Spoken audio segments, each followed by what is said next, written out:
Hi, and welcome to this live reading from It Comes From Within, House Valdis, Book 2 by Naomi Valkyrie, and this is presented by Itsy Bitsy Book Bits.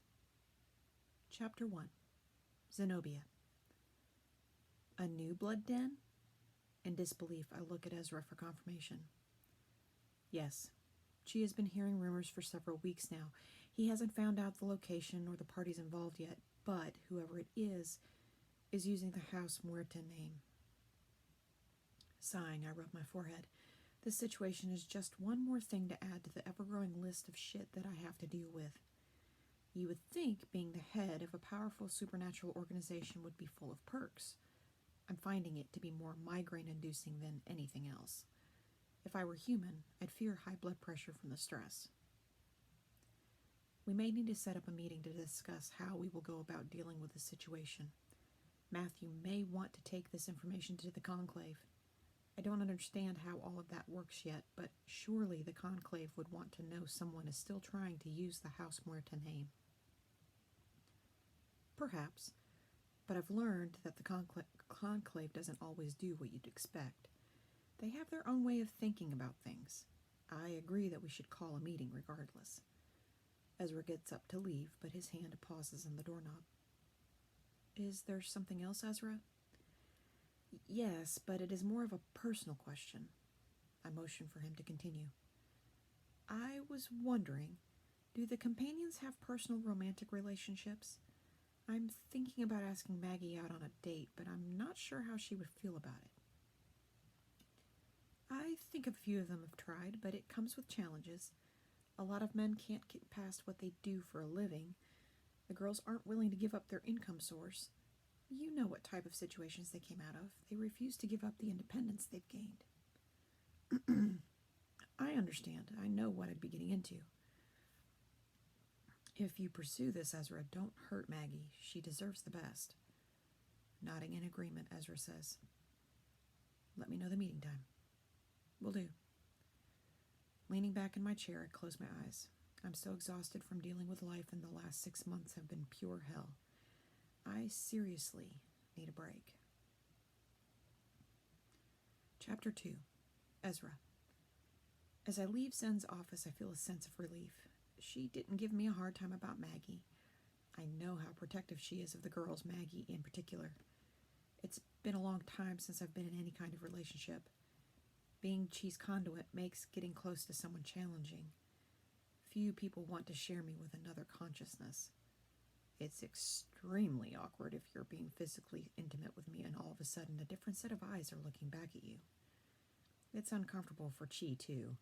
A less scrupulous person might take advantage of the situation, but Chi would rather avoid it altogether. I have no idea how Maggie will respond to my advances, but if I'm reading her correctly, she's interested. I just hope we can make it work. Any concerns I have will have to wait, though. My priority right now is keeping my eyes and ears open for any information she can use to track down this underground blood den.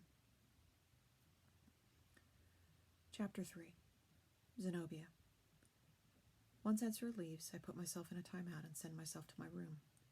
Our new place is like a small house.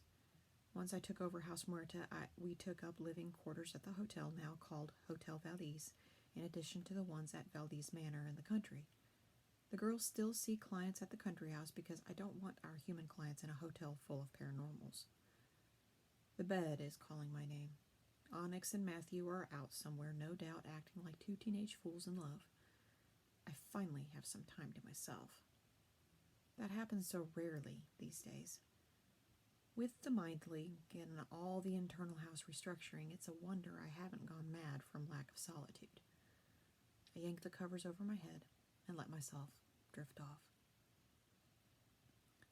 Hours later, I'm awakened by the prickling sensation that someone is in the room with me. Opening my eyes, I startle when Chi steps out of the corner shadow.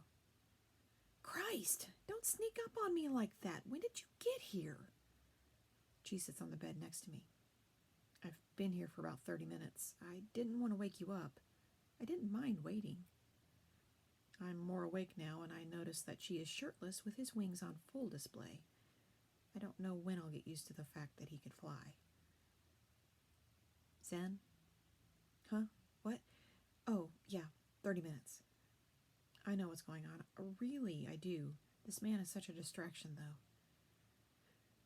So you were just standing there watching me sleep for half an hour? Yes.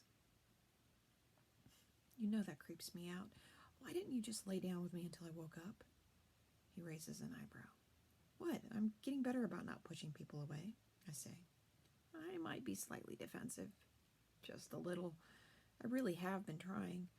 There are only so many people I can trust, and I have to learn how to let them stay close to me. Sensing a heated discussion coming on, Chi changes the subject. Chi and I rarely argue. Unlike Matthew and Onyx, Chi seems to pick his battles. I understand Ezra spoke with you about Maggie. Yeah, I hope it works out for them. There are several issues that could complicate their relationship. Ezra has been with me for a long time. He's sacrificed a lot of personal freedom to assist me. It's time for him to have something for himself. Chi pauses like he's contemplating his next words. I would like to release him from his agreement with me, but if I do, he'll die. The illness that was killing him when I met him will kick back in once our link breaks, which leads me to my next question. He pauses again. I've never seen Chi nervous before, but he seems to struggle with this. It must be a doozy of a question if it's getting my usually unflappable guardian worked up. If I remove the link between Ezra and me, would you give him your blood as you did with the girls? Well, I certainly wasn't expecting that. You know there's always the risk that it won't work. How many times are we going to use my blood as a magic fix-all before we run across a situation where it doesn't work? If it doesn't work, I can link us back together.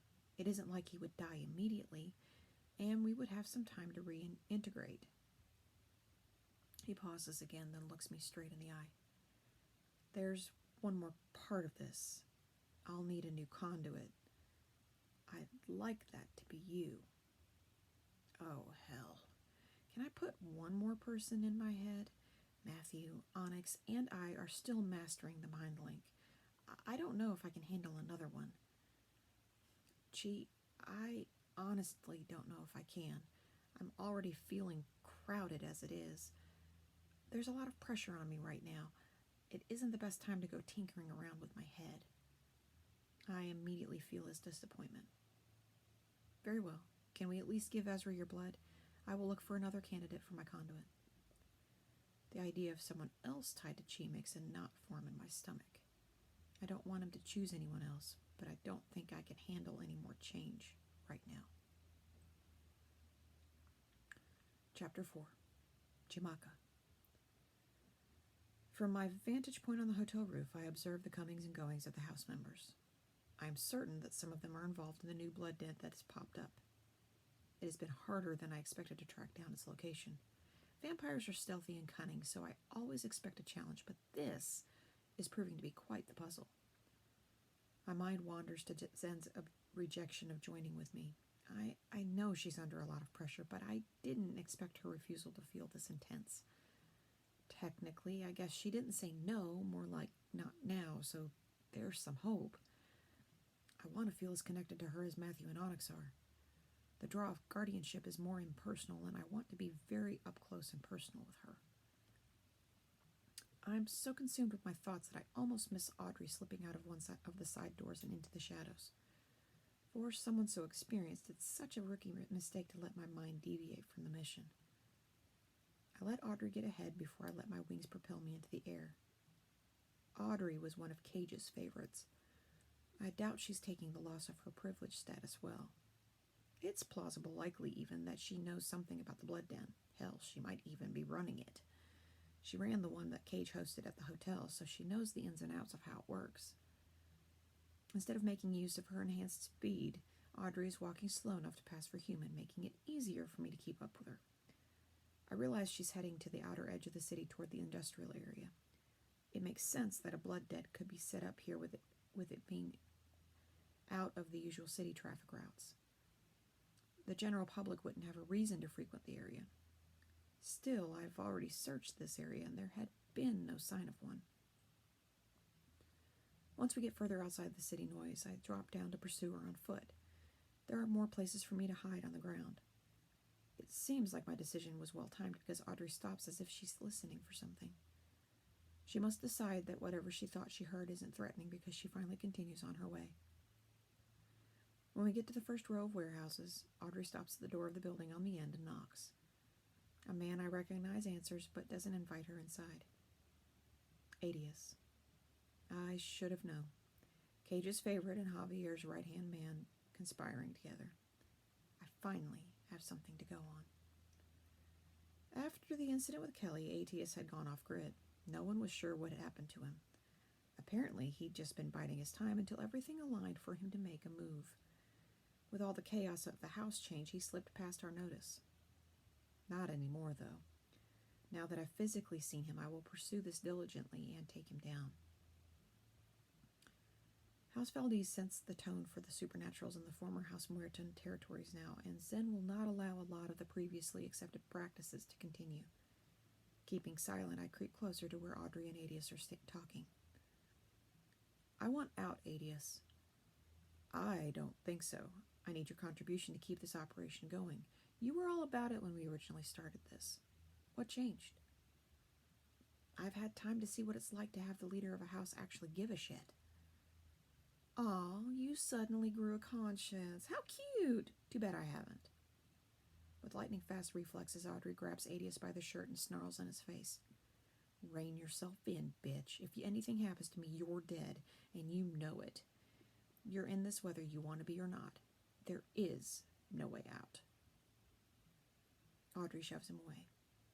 This isn't over, Adius. Adius slams the door, and Audrey heads back the way she came. I hang around for another 30 minutes to see if I can get anything more, but all is quiet. I need to take this new intel back to Zen. We need to decide whether we will confront Audrey or whether it will be more beneficial to follow her under the radar.